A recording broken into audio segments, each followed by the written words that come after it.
Policarbonatos.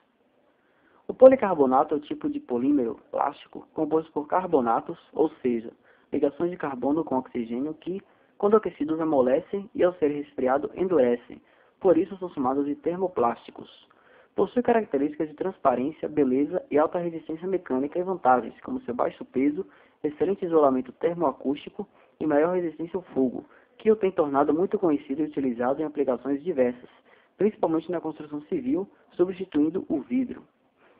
São classificados como termoplásticos por amolecerem quando aquecidos e endurecerem quando resfriados. Possuem uma cadeia longa formada por grupos funcionais unidos por grupos ou carbonato. Sua estrutura amorfa, com a presença de grupos benzênicos na cadeia principal, o torna rígido. Em seus laterais, existem grupos polares que lhe conferem uma estabilidade dimensional muito boa. Propriedades e características. O policarbonato é semelhante ao vidro, caracteriza-se por possuir alta transparência, que pode chegar acima de 90%. Essa transparência é conseguida graças à sua estrutura amorfa. Dentre todos os termoplásticos, o policarbonato é o que possui maior resistência ao impacto. Se qualquer Derrubado de uma altura de 18 metros, um bloco de concreto de 32 quilos estilhaça no impacto. A chapa de Lexan curva-se e volta ao formato original muitas e muitas vezes. Transparência luminosa e resistência luminosa.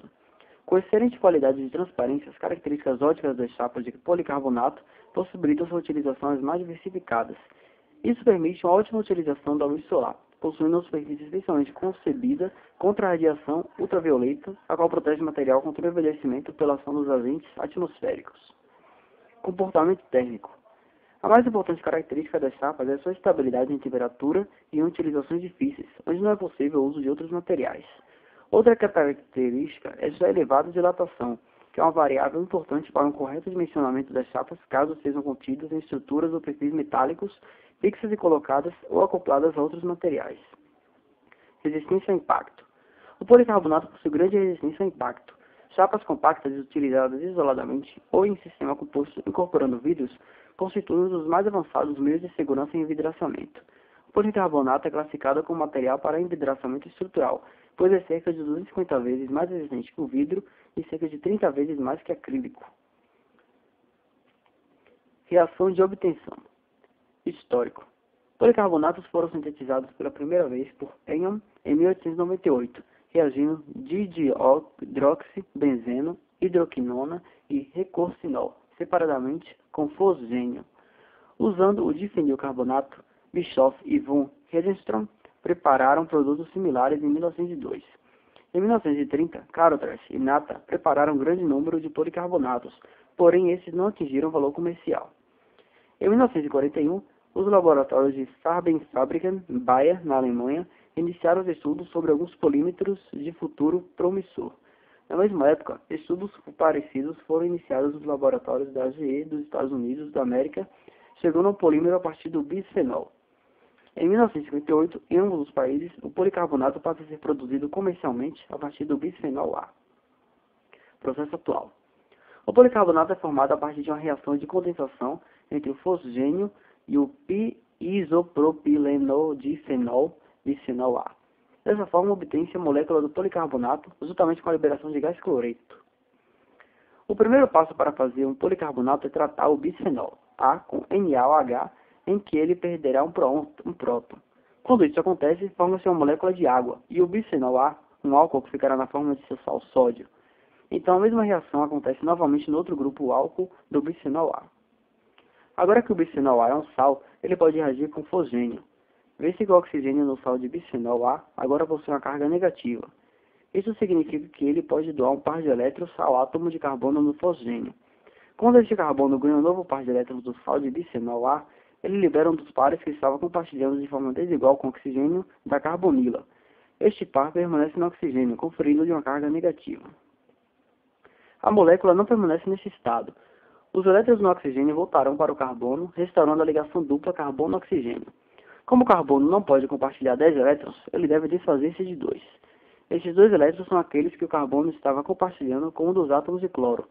Desta forma, o cloro e seus elétrons são expelidos da molécula. A molécula resultante é chamada de cloroformato. O íon cloreto não foi expulso se combinará com o íon sódio para formar NaCl. Este cloroformato pode ser atacado por outra molécula de bisfenol A.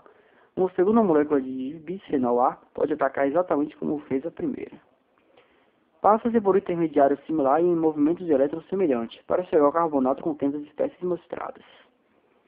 Após isto, os grupos salinos da nova molécula grande podem reagir com mais oxigênio, e desta forma a molécula cresce até que se tenha um policarbonato.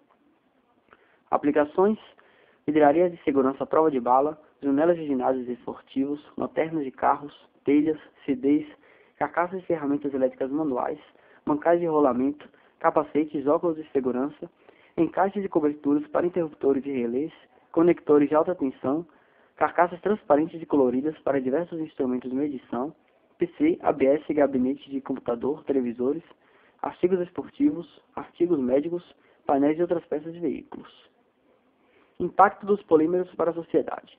Tudo começou durante a Segunda Guerra Mundial, quando muitos precisavam de um isolante elétrico, até que surgiu a primeira utilização de polímeros em radares militares. Estes foram muito importantes durante a guerra, por localizarem os inimigos e também situar as tropas de combate. Foi por isso que a primeira utilização dos polímeros ficou conhecida. Eles isolavam a parte elétrica desses radares. Atualmente, a importante utilização de polímeros como isolante em instalações elétricas se dá através dos polietilenos. Além disso, conforme seu preparo, são ainda empregados na fabricação de sacolas para compras, lixo e embalagens para alimentos. É importante o estudo de polímeros, até porque esses materiais sintéticos estão cada vez mais presentes em nosso cotidiano e se tornaram essenciais para a vida moderna.